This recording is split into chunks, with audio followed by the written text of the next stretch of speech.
ચાલો મિત્રો, આજે આપણે રક્ષાબંધન વિશેની ભાઈ બહેનની વાર્તા સાંભળીશું. એ પહેલાં જો તમે ચેનલમાં નવા હોય તો ચેનલને સબસ્ક્રાઈબ કરી, વિડીયોને લાઇક કરી તમારા મિત્રો સુધી આગળ શેર કરી દેજો. તો ચાલો આપણે વાર્તા શરૂ કરીએ.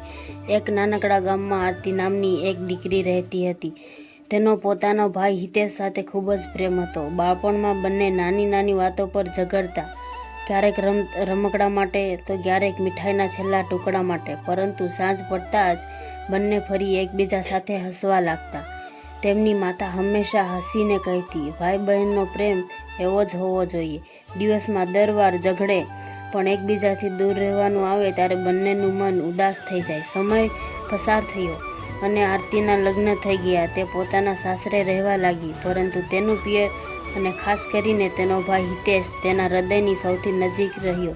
એક દિવસ રક્ષાબંધન નજીક આવતા આરતીની માતાના ફોન આવ્યો. માતાએ પ્રેમથી કહ્યું, દીકરી, આ વખતે રક્ષાબંધન પર વહેલી આવજે, તારી રાહ જોઈશું. માતાનો અવાજ સાંભળીને આરતીની આંખોમાં ખુશીના આંસુ આવી ગયા. તેણે કહ્યું, માં, આ વખતે હું ભાઈ માટે એવી રાખડી લાવીશ કે તેને આપણું બાળપણ યાદ આવી જાય. રક્ષાબંધનના દિવસે આરતી પોતાના પિયર પહોંચી. ઘરના આંગણામાં પગ મૂકતા જ તેને બાળપણની યાદો તાજી થઈ ગઈ. એક જ ઘર, એક જ આંગણું અને એ જ વૃક્ષ. પરંતુ હવે બધું થોડું બદલાઈ ગયું હતું. હિતેશ બહેનને જોઈને હસતા કહ્યું, આવી ગઈ મારી નાની બહેન? આરતી બોલી, હા, પણ હવે હું નાની નથી રહી. બંને હસી પડ્યા. ત્યારબાદ આરતીએ પૂજાની થાળી તૈયાર કરી દીધી, દીવો પ્રગટાવ્યો અને ભાઈને તિલક કરીને રાખડી બાંધી. વખતે તેણે કહ્યું, ભાઈ, મને તારી પાસેથી કોઈ મોંઘી ભેટ નથી જોઈતી. બસ એક વચન આપજે કે જીવનમાં ગમે તેવી મુશ્કેલી આવે, આપણે એકબીજા સાથે વાત કરવાનું ક્યારેય બંધ નહીં કરીએ. હિતેશ બહેનનો હાથ પકડીને કહ્યું, આ વચન હું જીવનભર નિભાવીશ. ત્યારબાદ હિતેશ બહેનને નવા કપડાં, ફળ, મીઠાઈ અને સૂકો મેવો આપ્યો. આરતીએ કહ્યું, ભાઈ, આટલી બધી વસ્તુઓ શા માટે? હિતેશે કહ્યું હસીને, આ વસ્તુઓ તો માત્ર બહાનું છે, સાચી ભેટ તો તું અહીં આવીએ છે. આ વાત સાંભળીને આરતીની આંખોમાં ખુશીના આંસુ આવી ગયા. ત્યારબાદ બધા પરિવારજનોએ સાથે બેસીને ભોજન કરવા લાગ્યા. માતાએ પોતાના હાથથી બનાવેલું સાત્વિક ભોજન પ્રેમથી પીરસ્યું અને કહ્યું, દીકરી, તહેવારની ખુશી માત્ર નવી વસ્તુઓમાં નથી હોતી. પરિવાર પ્રેમથી સાથે બેસીને ભોજન કરે એ જ સૌથી મોટો પ્રસાદ છે. થોડા સમય પછી આરતીને સાસરે પાછું જવાનું હતું. માતાએ તેના માટે ફળ, મીઠાઈ, સૂકો મેવો, નવા વસ્ત્રો અને પરિવારની પરંપરા પ્રમાણે કેટલીક શુભ વસ્તુઓ એક બેગમાં મૂકી. આરતીએ પૂછ્યું, માં, તમે દર વખતે મારા માટે આટલું બધું કેમ કરો છો? માતાએ હસીને કહ્યું, દીકરી, પિયરથી દીકરી ખાલી હાથે જાય એ માતાનું મન ક્યાં માને? પછી માતાએ એક મહત્વની વાત કહી, પણ યાદ રાખજે, પિયરેથી મળેલી વસ્તુને લઈને ક્યારેય અંધશ્રદ્ધા કે ભય રાખતી નહીં. જે વસ્તુ પ્રેમથી આપવામાં આવે તેને પ્રેમથી સ્વીકારી અને જે વસ્તુ ઉપયોગી ન હોય તેને શાંતિથી અલગ કરી દેજે. ભગવાન પર વિશ્વાસ રાખજે. આરતીએ માતાની વાત સ્વીકારી. સાસરે જતી વખતે હિતેશે તેની બેગ લઈને બહાર સુધી આવ્યો. તેણે હસીને કહ્યું, બહેન, બાળપણમાં તું મારી પાછળ આવતી હતી, આજે હું તારી બેગ લઈને તારી પાછળ આવી રહ્યો છું. બંને હસ્યા અને પછી ગળે મળ્યા.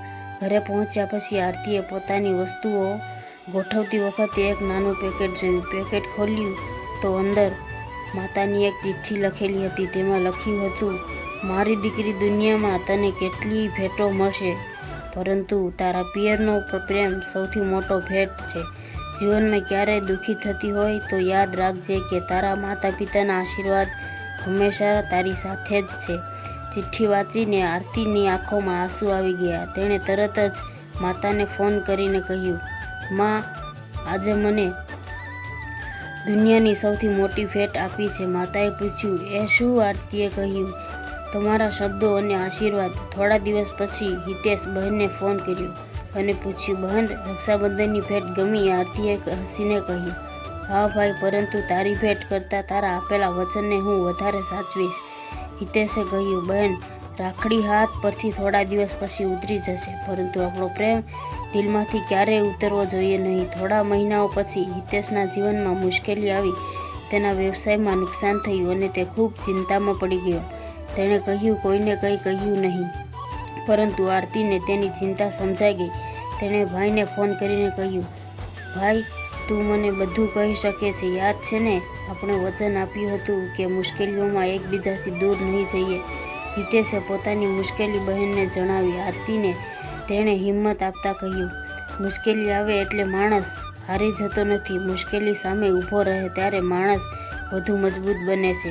બહેનની વાતથી હિતેશ હિંમત મળી અને તેણે ફરી મહેનત શરૂ કરી. થોડા સમય પછી તેની પરિસ્થિતિ સુધરી ગઈ. તેણે સૌથી પહેલાં આરતીને ફોન કરીને કહ્યું, બહેન, તારા એક ફોનથી મને ફરી હિંમત મળી. આરતી હસીને બોલી, ભાઈ, એ જ તો રક્ષાબંધનના સંબંધની સાચી શક્તિ છે. આ વાર્તા આપણને શીખવે છે કે ભાઈ બહેનના સંબંધની સાચી શક્તિ મોંઘી ભેટમાં નથી, પરંતુ એકબીજાની સાથે ઊભા રહેવામાં છે.